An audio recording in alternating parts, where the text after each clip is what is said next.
Welcome to the Abundant Accountant Podcast. This is where accounting professionals come to learn the most efficient and powerful ways to grow their accounting firms, sharpen their sales skills, and really have a path to creating consistent increased revenue. I cover topics from networking, pricing, ideal clients, how to handle objections, how to handle you're too expensive, and how to set boundaries with clients so you can stop giving away your time and expertise away for free and really start getting paid your value and your worth. You'll learn tips and strategies and also hear personal interviews from successful accounting professionals and others in the industry. This podcast will show you exactly how to create the firm and life of your dreams full of abundance.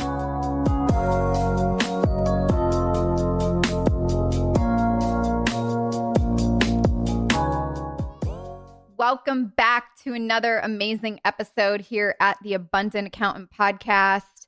I am super happy to be back with you all. And before we welcome our very special guest, I have some exciting news. This is if you want a done-for-you way to build your firm faster with less volume and more high-paying clients. If you want to convert more high-quality clients without doing any cold calling and having full control over your time. And if you want to stop wasting hours looking for new clients online because you're never going to have to do this again, I am introducing you all to the Abundant Accountant Sales app. You can learn more over at theabundantaccountant.com/app. But this is a way to really improve your revenue in your firm faster than any way maybe you've tried before and 10x your sales with the #1 Abundant Accountant Sales app. So this can eliminate Infusionsoft. It can eliminate Keep. It can eliminate really any of the CRMs on the front end sales side of the process. It is all done for you with yours truly. It is an app that's preloaded with effortless connection tools. It identifies your hottest prospects and offers real-time notifications and more right in the palm of your smartphone, or it even has a desktop version. You also get a 2-week trial with it. So you can start your 14-day trial over at theabundantaccountant.com/app. And today, our special guest works with accountants and bookkeepers who really want to help their clients see their value, charge more for their services, but struggle with sales calls. Yep, she's just like me. And she has a program very similar to mine called Sales Mastery, but it's more of an hands-off approach. So it's an online e-course.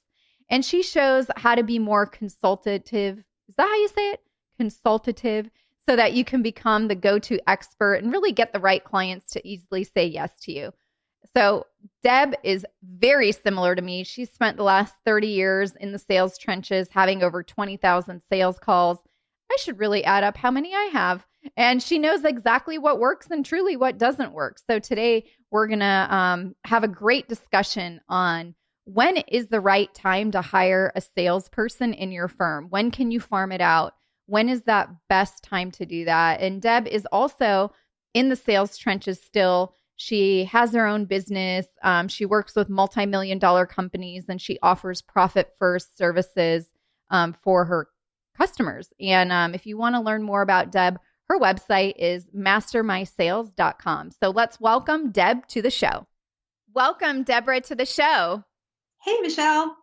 Thanks so much for having me. Yeah, thank you so much for being here with us today on the Abundant Accountant Podcast. It's an honor to have you here, and I'm very excited because I love when I talk with other sales experts and just really help all accounting professionals across the board in the area of sales, because I know a lot of us get jittery and we get blank faces. We don't know what to say. We wing all the conversations. So, here at the Abundant Accountant Podcast, we're all about helping in that area of sales, because without sales, there's, no profits. So we have a hobby business instead of a real business. So can you share with everyone real quick a little bit about you, your background and what you do? And I know you're a profit first professional as well, but I know you have an area of specialty of sales. So I'm super excited for our conversation today, but want to have the listeners hear it directly from you instead of just me. Thanks so much, Michelle. You've done such a great job supporting this community, and thank you so much for asking me on today. And yeah, it's really been a journey, and I am a profit first professional. And early on, I started to notice when I was partnering with other bookkeepers and accountants, I was noticing this gap in skill set. They're so good at what they do. And I just don't think sometimes that accountants and bookkeepers really realize their value. I mean, think about it. They hold all the gold, they hold the numbers of people's companies. They're able to tell a story that the business owner doesn't even know half the time. And when it came to selling their services, I was finding that when I was partnering with them to bring them in on cases with me, since I am not an accountant and I'm not a bookkeeper, that they were just having such a difficult time selling themselves. So what wound up happening is that I wound up selling my client on working with them, the sales for them. And what wound up happening is accountants and bookkeepers, when I said, Deb, can you teach me how you do what you do? And hence, Sales Mastery was born, and that's an online e-course that I have working with accountants and bookkeepers that help them get a sales system dialed in so that they can have comfortable closes and convert clients at the level that they want to be paid at. I love it. So it's so funny because my course is, or for the accountants, it's an 8-module sales mastery program. So everyone listening is going to be super confused. But the real cool thing about what you do, Deb, I think, is that, they can go at their own pace. It's very kind of more hands off where, I'm super hands on. So she's a great resource. Check her out. But today we're going to talk about this exact issue that I think a lot of accountants have. And this actually was brought to my attention yesterday from one of my clients. Michelle, when should I hire someone to sell for me? Because I need to spend my time doing other things. And this is actually a handful of my clients. We think that, we can pawn the sales process off to somebody else. But in reality, I truly believe that until you have a process dialed in, until you have a framework, a blueprint to follow, how can you have someone else sell your services at the fees that you want if you can't do it yourself yet? And that's our conversation for today. So I'm super excited to have you here, Deborah, talking about this with our listeners. So if you're listening, grab a pen and paper because this is going to be some good stuff. Because I think, like you said, you, the accountant, the profit first professional, the tax resolution expert, the planner, tax planner, bookkeeper, you guys hold the gold and it's time to realize your value. And sometimes it is difficult to sell your own services, but we'll talk about, maybe we can define it, Deb, today in 3 different steps. Like, here's the first thing you need to do, here's the second, and here's the third. And then if you do all those 3, then maybe it's a good time to start actually thinking about hiring a salesperson. So that's what we're talking about today. So Deb, why don't you share with us, like, what do you think's that first thing an accounting professional listening today really needs to do to hone in? They hate their sales. They're considering about they keep thinking about, I wish I could just hire someone to do this for me and take it off my plate because this part stresses me out. And I always keep giving discounts, or I'll just do it for free just so I get the client. What would you say on that? And if you have any stories to share, we love to hear stories. Yeah, I think one of the things, Michelle, is that it's a tweak, and I'm going to pull out the card. I'm going to pull out the mindset card. And so it's all how we think about things and how we frame things. And yes, sales can feel icky. It can make you feel uncomfortable. I had a client one time that would tell me she just despised sales so much that when she had to get on a sales call, she would be sweating her hands and would just get drenched. Her stomach would start getting upset, and she would do anything and everything to just avoid the call. And one of the things that we talked about is that I said, listen, is there anything that you have interest in, or do you have any hobbies that you like to do? And she said, yeah. She's like, I really like getting out in my kayak and just paddling around the lake. It's so relaxing to me. And I said, so let me ask you a question. If for some reason there was somebody else kayaking out there and they were in trouble, what would you do? Like, just say something happened, their kayak was taking on water. would you help them? And she said, oh my gosh, absolutely, 1,000%. I said, so if someone was having that problem, you would jump in and help them. She said, yes. I said, how would that make you feel? And she said, it would make me feel absolutely fantastic that I helped someone.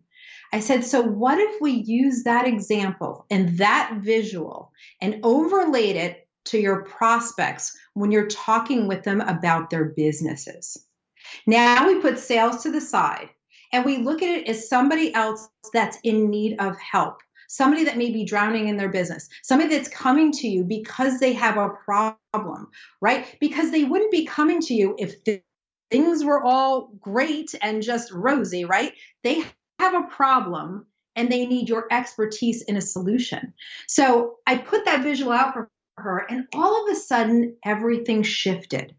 Instead of looking at sales as something that you do to someone, sales becomes something that you do for someone. It's a gift. It's the help. It's actually saving them from drowning, right? Looking at it from that perspective of saving that kayaker and jumping in and helping. It just can put a different perspective on really sitting in that seat of helping, bringing that gift of clarity to the person on the other line. Take the sales out of it, serve first, and the sales will come. We've talked about that here on the Abundant Accountant podcast in the past. And I think the story was beautiful. And, the fact that she loved kayaking and someone was drowning, or back in the day, when I was younger, I used to lifeguard. And, and it's all about helping people. You're waiting for that opportunity to help. And I think the sales process, I had one student, and she would tell me, similar to what happened where your client got sweaty and stomach hurt. I mean, she just literally said her hands would get so sweaty and clammy, and it would be like a mind blank. Like everything she knew how to just be normal with a person, just how to have a conversation, just went out the door, because it's like that pressure that we put on ourselves. And I think a lot of times too, Deb, it's from our previous experiences. So a lot of times, and I'm not sure if your client ever mentioned anything, but did she have any past experiences that she dealt with that had her feel this way when it came time to meet with her clients, instead of say, hey, you know what? I'm going to go jump in the ocean and help them because they came to me for a reason. They have a problem, and I know I have the solution to help them. Was there anything from her past that came up that might resonate with someone who's listening today? Like, oh yeah, that happened to me. No wonder I hate sales. Yeah. So it's funny because she did say something that was brought up and back in the day. And it's something that I was actually familiar with the story that she told. And way back, way back now it's going to date me, right? And also my client, she was saying that when she was younger, she would remember her parents when insurance salesmen used to come to the door, and they used to ring the doorbell and go door to door and sell insurance. Now, insurance is one of those things that isn't the most interesting thing to buy. And 9 times out of 10, the people that were the receivers of those insurance visits would be hiding behind the door. Or in her case, she said, we would have to run down the hall, go in the bedroom, and just not make a sound, because if there was any sound, the insurance agent wouldn't leave until somebody answered if they heard anything. So we had to stay super still. And I just remember feeling in a way that just didn't feel safe. So when you think about it from that perspective, she was thinking about sales conversations or sales in general. She was equating it to not being safe or feeling safe. So you can see that there's that powerful connection when it comes to our first experiences with sales. Yeah. And I think it goes all the way back to the experiences when you were younger and how they follow us all the way to adulthood and in your firms, and how bad you want to help somebody, but how bad you want to do that without being annoying and sleazy and yucky and icky and all those other things that she probably felt when the doorbell rang. Or maybe it was the vacuum guy who showed up. Yeah. Right? I used to love the Kirby guy personally. Yeah, the Kirby. Kirby vacuum cleaners. They don't make them like that anymore, Michelle. They don't. I had one of those Kirby vacuums with my family, and that thing was a beast. That was worth every dollar. I mean, I love sales, so I wish I could walk around selling a Kirby. That would be actually fun today. So your client and the ones I've worked with, the woman who I was speaking about, we'll just call her Susie, just to keep the name confidential. But, with Susie, she was able to have this new found confidence, and she was able to really see that this was a gift of clarity. This was a gift that she was giving to people. And that also, at the end of the day, she was interviewing her prospects as much as they were checking her out. And I think a lot of times for you listeners and other, accountants who you might have spoken to in the past, we always think, oh, I got to get the client. Oh, what if you don't want to get this client? What if they're not a good fit for you? And I think that's one of the other main important steps before you can really have someone else sell for you, before you can hire a professional salesperson, because you can't work with every single type client. And if you don't give boundaries and set different parameters for a person, if you're going to hire them in the future, once you've overcome this yourself and you're charging the fees and you're getting the value that you deserve, only then could you really hire someone to take this over. But we're creating the blueprint, we're creating the foundation, and you're seeing what works for you, doing it in this new way. So Deb, what do you think would be the second thing, in your opinion, that an accounting professional listening today would need to master or have intact before they were going to hire someone else to sell for them, or bring on a salesperson to take on the front end part, like when you get the lead or you get the referral or you get the lead from Carl from Profit First, or you get the phone call from Yelp or Google or your website? Yeah. And I think you said it really beautifully, Michelle. It really is. It's not about getting a new client. It's about getting a great new client. Yeah. And so that's really where your ideal client profile comes in. Understanding who is it that's a great client. And I know people talk about this all the time and they don't know how to really create that for themselves. But the step to get started with that is honestly, it's really super easy. Just pick one of your best clients. And if you can think about them in your mind's eye, and it gives you a great feeling and you wish you can multiply them by 100 times, there's where you start. Create your ideal client profile, and you'll go ahead and be able to start attracting those better clients and those best clients, because it is a two-way street. And that's the next gift that the sales conversation gives to us as the practitioners, the people that are interviewing, new people coming on that might be our client. That's the perfect opportunity to be able to bring up, hey, any red lights there? Or, hey, any green lights that says, wow, this person would be a great client. I know personally, Michelle, and I know that you can probably tell a great story around this, but I know when I get on my sales calls now, I love talking to people because I can start understanding, is this going to be a good fit for me or not? And that has gotten sharpened very, very finely, that ability to be able to tell whether somebody's going to be a great client or not. And so then it's also a measure of your time. Do you spend any more time with this person on the phone? If you know that they're not going to be a great client, you can pull out a great referral for them so that you have stayed in service and helped them so they can move on their way in action.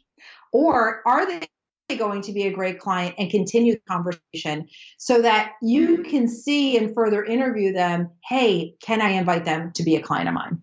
Yeah. And I think that's really important. You just mentioned the most important key word: invite them to be a client of yours.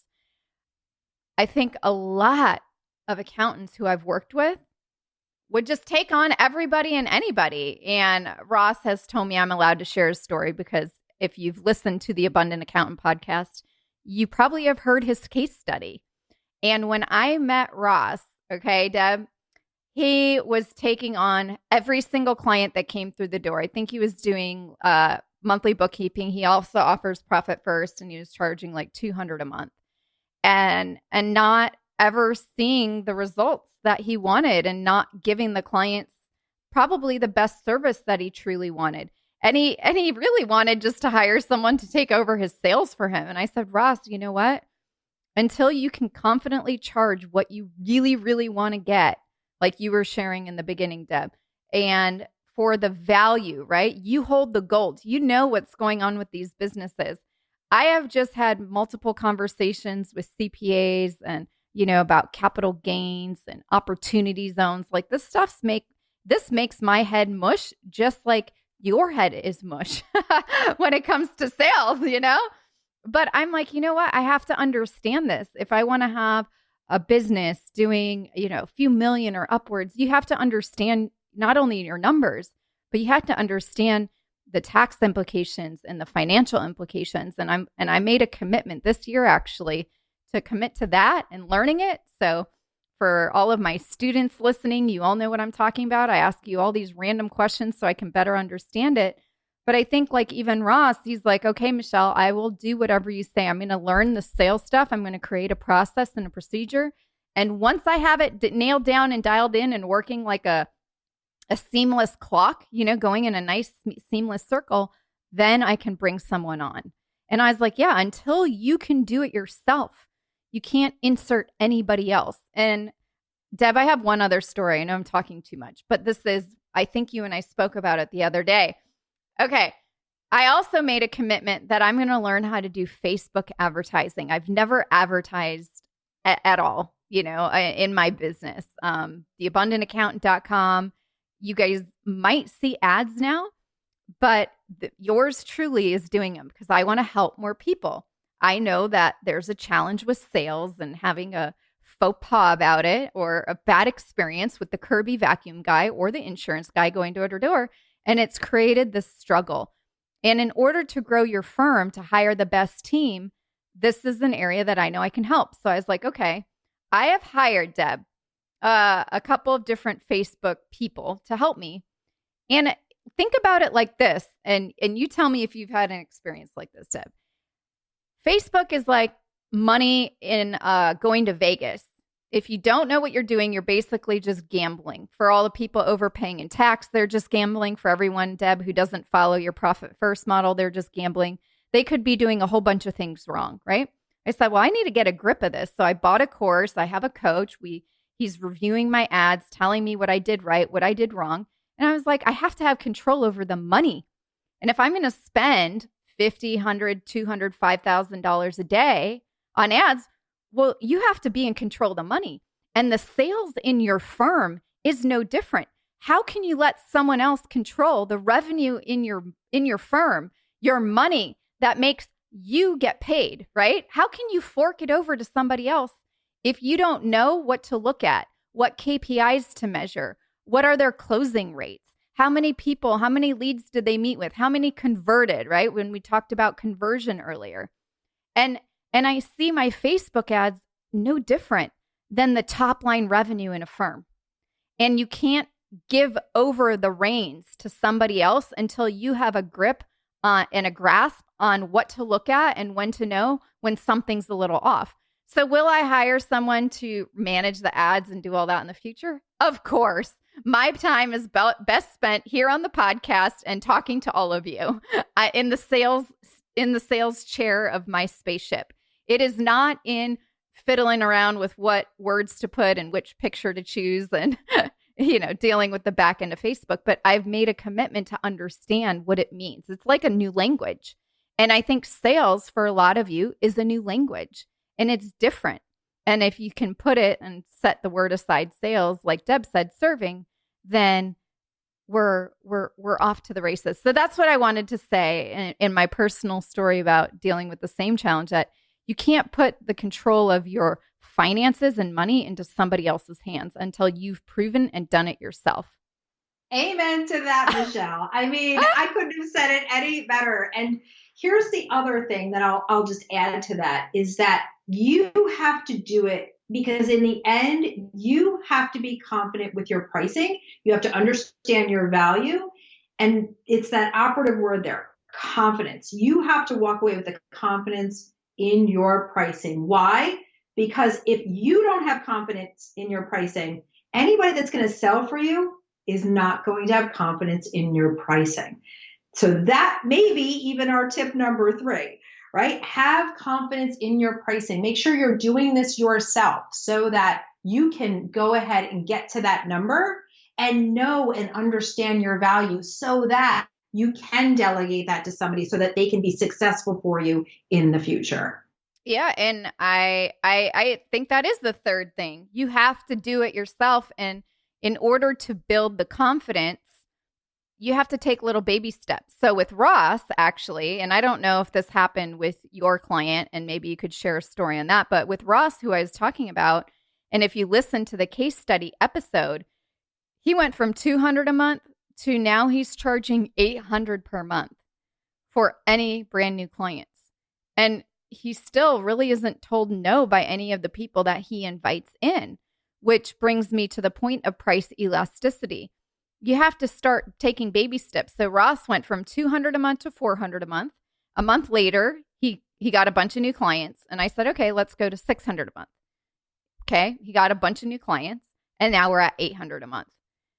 So soon he'll go to probably 1,000 a month. I haven't talked to him in a few months, but I'll check in with him now because it's a great thing to follow up on. But we have to take little baby steps of action, which ultimately will build the confidence. Did that happen with your client, or how did she get from, freaking out about the insurance guy to setting the word sales aside, thinking about the raft and that she was throwing a raft to her clients and that she was there to save them? How did that confidence ladder go? Yeah. So from there, a funny thing happened, and something that I did with her was I think the first thing was the awareness around it, just understanding where she was in her thought process and what was actually holding her back. It was this underlying commitment to this old story. And so having a new meaning around sales, so we kind of took sales out of the equation and we just called it service. So I said, how many service calls did you have this week instead of sales calls? So that little shift for her in just the terminology made a big difference. But the big factor, what I will tell you, and it's kind of funny, because I actually did something with my client in this situation that really tipped the scales for her. And so what I did is I asked her to record one of her sales calls. And so we went ahead and did that. And she made her offer. I heard what she was charging. And I told her a story. And I say, you want to know what? Somebody else in our group just had a conversation with the same person in the same industry with the same number of employees, same income level and everything else, and sold them and charged double. And she was like, what? She got crazy. She's like, what do you mean? And I was like, you see, it's a self-limiting belief that you can't charge more. You have to have confidence. What is it that you wanted to sell them at? And they said, I actually wanted to sell them higher. Well, why didn't you? And when I told her that other people were selling at a higher level than her, all of a sudden the FOMO kicked in. The fear of missing out, like, oh my gosh, I'm not even charging enough. And I didn't know it. And I was like, yep, so-and-so, the other person is selling at this level. So what makes you any different? And she's like, I'm better than her. I'm like, I know you are. So, one of those things is sometimes we just have to recognize and see that if somebody else can do it, that we can do it. And that was something that really helped her get over the hump and really get her dialed into that. Well, if she can do it, I can do it. And I know I'm better than her anyway. Yeah, and you're not alone. If you're thinking, oh my gosh, this is me, guess what? This is all of you. This is a very common challenge. And I've had numerous sales calls with accountants, and this is a challenge across the board. But I do want to say, not only if someone else can do it, can you do it, and you have the fear of missing out, but the other metric you can take a peek at is if you get a lot of clients just saying yes to you and you have no problem enrolling people, you're not charging enough. You want to have sometimes someone say, you know what, where you get to practice how to handle an objection. You're a little more expensive than everybody else, or why are you 2 or 3 times the price of my other accountants that I've had in the past? Why are you different? And then you have an opportunity to share why you are unique and different. What is your specialty? What is your niche? Because if I, think of a brain surgeon, most brain surgeons don't take on every patient. They have a very select few. So saving someone's life in surgery, saving someone's life as a lifeguard, throwing out the raft for them in the sea, it's all the same, but we can't help everybody. So what I like to say is that if you have a lot of people that are saying yes to you right now, we need to get it to the point where you have some people saying, that's a lot. Now you're pushing the boundaries a little. Absolutely. If you are selling, and you're getting a lot of clients, then it's time to raise prices. That is the magic metric. It definitely is. But I think those are 3 really great metrics points to make sure you hit before you consider hiring someone to sell for you in your firm, and have it make sure that you have the mindset shift that Deb was talking about, that it's not about because you hate sales anymore. It's that you have such a great teammate that's supporting you so you can do what you're best at, which is probably the technical work, which is maybe the client facing work. Figure out what's that area in your firm that you love, and then you can eventually farm it out, but keep control over the dollars coming into your firm, because otherwise you can't pay yourself first, right? That's a key thing I've learned from Profit First. And you can't pay a top salesperson, and a salesperson also should be the highest paid person in your firm, maybe underneath you, but it making about the same. And that's just my feelings behind it. Deb, is there anything else that you want to share with the listeners today about what they need to do? If they're toting around with the idea, should I hire someone to sell for me in my firm? Should I farm this out? Any other things that maybe we haven't talked about yet that you're like, I have to share this story, or I have this one last bit of advice? I think the only thing I would say is that Michelle outlined 3 different things that you can do.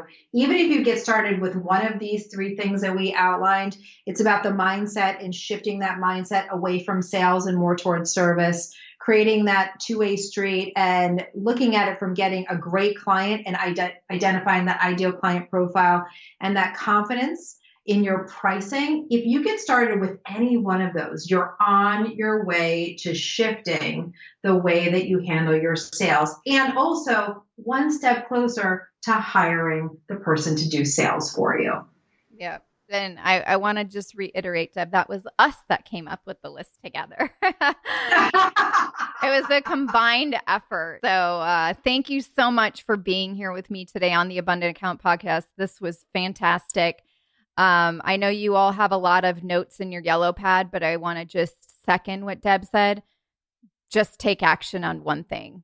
It's that one thing that's going to move you forward and bring that confidence to life that this is possible, that you can take the sales piece and the meeting the client piece off your plate eventually. But first, we need to create the framework and the blueprint. So thank you so much, Deb, for being here with us today on the Abundant Accountant Podcast. It was an honor to have you here. Thanks so much for inviting me, Michelle. What an amazing episode with Deb. Oh, gosh, so many great things. But I think my Facebook rant pretty much summed it up. It definitely sums up everything that I talk about. And, I've lost, I don't know, my guess is probably $15,000 with trying to hire someone else to do that part of the business for me. And I said, no more, no mas. I don't want to leave any more money on the table.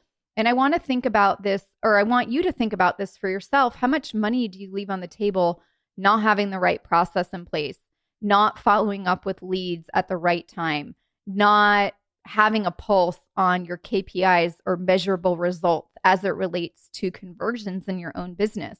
If you get 10 leads and you get 5 new clients, that's a 50% conversion ratio. So understanding your KPIs and knowing this, and I can tell you on the Facebook side, there's about 10 different KPIs that I'm tracking on a pretty much daily basis. And those are what you should be looking at as well before you hire a salesperson. And last reminder, if you want to learn how to build your firm faster with less volume, with more high-paying clients than you've ever had before, without being a nag or a bother and doing it the Abundant Accountant way, I have our new app for you. And you can learn more over at theabundantaccountant.com/app and really have an all-inclusive one-to-one business relationship authentic selling technology method all built in for you. I've got emails written out for you. I have videos about why you're unique and different that you can send to prospects, the qualification forms, the document checklist that you need to give to them in order for them to work with you. It's all built in this app, and you can give it a whirl and try it for 2 weeks. Run at least one lead through it from start to finish and see for yourself how awesome it is. I've spent like the whole beginning of 2021 putting this together. So make sure to head on over to theabundantaccountant.com/app to get your 2-week trial going.